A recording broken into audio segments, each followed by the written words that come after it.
Man-Thing is coming. Should you buy him? Do you want to spend spotlight caches on him? Tokens? We're going to look at that. And what are some of the best day one decks for Man-Thing? We got a couple keys to how he's going to play, but let's look and see if he's worthwhile. There is one card that's coming in the future that's going to be critical to his success. First, we always like to explain the card a little bit. It's new, 4/5. It's ongoing. 1, 2, and 3 cost cards have -2 power here. So we need to know it's ongoing, and it only affects 1, 2, and 3 cost power cards.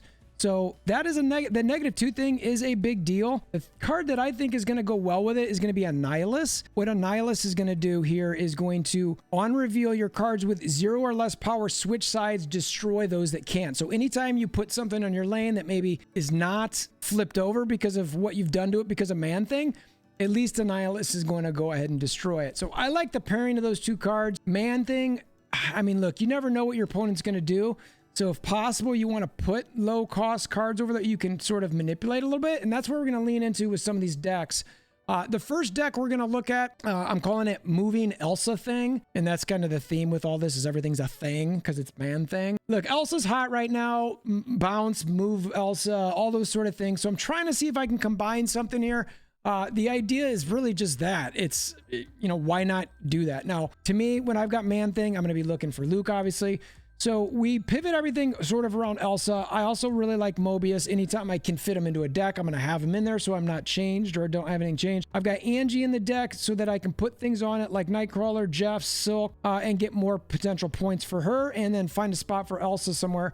So that way I can get those +3s on the last card I got going there each time as well. I've got Iron Lad in here for now. I just think that Iron Lad is a good versatile card that could potentially copy any of these other cards and still be pretty solid.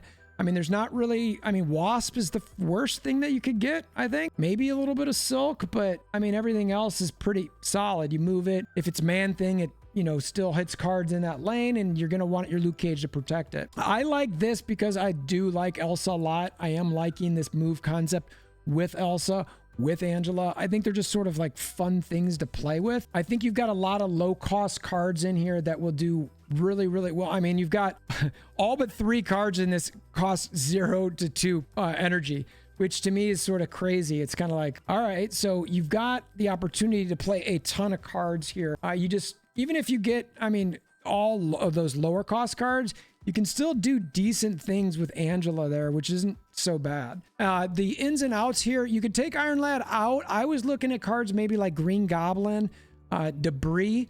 Again, you're wanting to have things on your opponent's side that get pinged.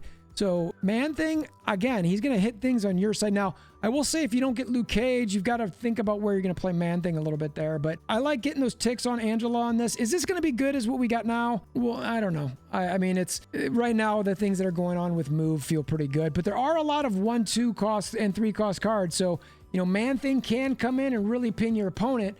And if you've got Luke Cage in there, you know, and they take the hits and you don't, that might not be too bad. I'd also add, anytime you're playing Elsa and looking at filling up lanes, and since there's a lot of fill up lane meta right now, you might want to also look at Mojo in a deck like this. I think you could get a lot of good points there as well.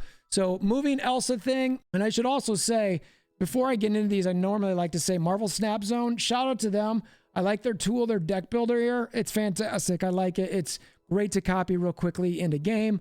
It feels really good to build decks here. This is how I always build them up. So, all right, next one here, we're going to call this Destroy Them Thing. That's what I should put this thing. All right, so this one, I wanted to play with Lady Deathstrike a little bit. That's where the destroy comes from. I thought, and shout out to Jay, who kind of came up with this idea as far as I'm concerned. That's where I first heard it. Looking to see if he could have a deck with Lady Deathstrike and some of the Elsa meta going on, because there are a lot of cards that are sort of low power out there, and you can take those away from somebody because they're filling their lanes up. So what I'm trying to do here, though, is I'm leaning into the Elsa, Bast, Mysterio again. I do not have Angie in this one. She could be a sub in, but I do want to try to fill my lanes. That's why I've got Mysterio, a Bast, a Wasp, you know, Jeff, Debris. Absorbing Man can do, the one thing with Absorbing Man could be, you wouldn't do it on Bast because it's, but I like Absorbing Man into the Debris. So he could also come out and maybe Absorbing Man on 6 after Lady Deathstrike. That's not a bad option too. So you Lady Deathstrike 2 different lanes. you could clear out a lot of good stuff. And if you've got Prio there and somebody's playing Elsa, they're not getting those 3 ticks, which is honestly pretty nice. So we've got Wasp to fill lanes, we've got Bast to hit 3s, mainly to Mysterio. The only thing that hurts with Bast, and it's not only, but it's Absorbing Man, Man-Thing, Iron Lad, Deathstrike. But if you're playing Elsa, you can get those points back, assuming you play your cards properly. So that could be a decent thing. I would be weary of playing Lady Deathstrike into an Elsa lane, though, unless it's the last card played on the last turn. So Jeff is just a really good card, honestly. I just like having him. You could certainly sub Jeff out. Again, Debris is to fill lanes. Kitty, you're going to try to ping multiple times. Typically, when I have her, I want Angela. My specific outs were Bast and Iron Lad. My specific ins, I was thinking, was Zabu, Shuri, and Angela. Zabu, because there were a number of 4s here. Shuri, I mean, you double up Lady Deathstrike. I mean, even Iron Lad. I mean, there's a lot of good double ups here. But you get a cheaper cost on those 4s too, and maybe play a couple of them last turn. That feels really good. And a good Absorbing Man, I mean, yeah, I guess you can maybe take him out. Iron Lad, Debris, Lady Deathstrike. I think that's all okay. Not great. You probably want a little bit more on reveals to maybe use him. So I'd certainly understand if you want to take him out. All right, next deck, Junk Thang. This one is basically just a junk deck. Not necessarily a traditional one. We've got a lot of alts and ins, or outs and ins that we could certainly do here. Hood, -3. We've got the Viper to sort of go along with that to throw it over. Pair that up with the Sentry. You could throw over the Void as well. So you've got those 2 options for the Viper to throw across. Just be smart about leaving that right lane open in case you do get your Sentry. Again, anytime we're playing Man-Thing, we're going to have Luke Cage in the deck because we want to protect our cards. We've also got Black Widow because it's a junk deck. So why not? That's going to be something the Man-Thing can hit as well. Daredevil, because right now I have Professor X in this deck. It could be nice to potentially get Professor X on that right lane on 5, and then that way you play Sentry on 6. That could be decent. Sentry on 6, Luke Cage on 6. I mean, that's all pretty solid things that could feel pretty good. We've got Green Goblin to just, again, junk. Debris, again, junk. Absorbing Man, we can copy Hood, Debris, Black Widow. That's pretty much it. So again, I'm Absorbing Man a lot because I'm trying to get the Debris built up. So it's like, all right, so I've got multiple rocks in somebody's lanes. That means I can hit multiple cards with Man-Thing and really sort of hurt their lane. That's why I like that. And then I mentioned Sentry, Professor X, and then Hobgoblin because it's, again, it's a junk deck. And you've got your Daredevil, so that gives you an additional turn 5 card that you could potentially know where to put with your Daredevil Foresight. So I like playing something like this. If I'm thinking about this, things that I would maybe take out would be Daredevil, Professor X, put in stuff like Spider-Woman, Jeff, Carnage to potentially take out your Hood in case you're not getting what you need, or take out your Sentry. That could be something that's always really, really good. I mean, you could take Black Widow out if you don't really like her for that Carnage as well. I was also looking at Ravonna, Renslayer, Iron Man, and Mystique in this. I thought that could potentially be kind of nice because you've got a number of cards that with your Green Goblin, your Hobgoblin, your Black Widow, your Hood, and then your Iron Man and your Mystique could all benefit from that. And Mystique could also play off a Man-Thing, not just Iron Man. So I was like, this is interesting. I want to see if there's something there. So I might play with that deck a little bit once Man-Thing comes out, but that's one that I just wanted to mention. And then the last deck we want to look at here is the Toxic Thing. Similar to Junk, it's just a little bit more toxic. There's a lot of different versions you could do. I lean into the high evolutionary version here so that I could get Abomination cheap. We've got Hazmat, who leans into the primary focus of this Toxic. Again, Hazmat goes with Luke Cage. Man-Thing goes with Luke Cage. Right? So it's kind of like a decent pairing there. And then when you're doing those hits, well, Abomination with high Evo goes with that. Well, why wouldn't I get Wasp and Cyclops there? Well, with Cyclops comes Storm. Okay. Well, and then I had a number of 4s in here because I also added Iron Lad, which could copy Absorbing Man, Iron, or a Man-Thing. Yeah, Absorbing Man could copy Storm. I mean, there's, can you imagine on Storm on 3, Absorbing Man on 4, you've dropped Wasp somewhere, you've got Nebula somewhere, and then you've got Luke Cage and Hazmat to play late. That's feels pretty good, and you've got a potentially free A-bomb. All of these things I think feel pretty good together. I like how this curves out.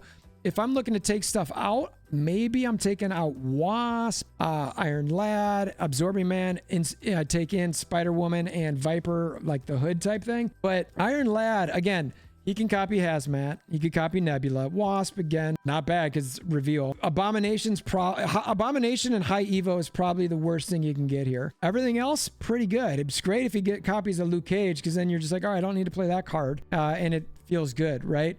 So I like this deck probably the most, I think, of all of these things. I want to try this one out. Do I think Man-Thing's going to like rock the meta or anything? No, I don't think so.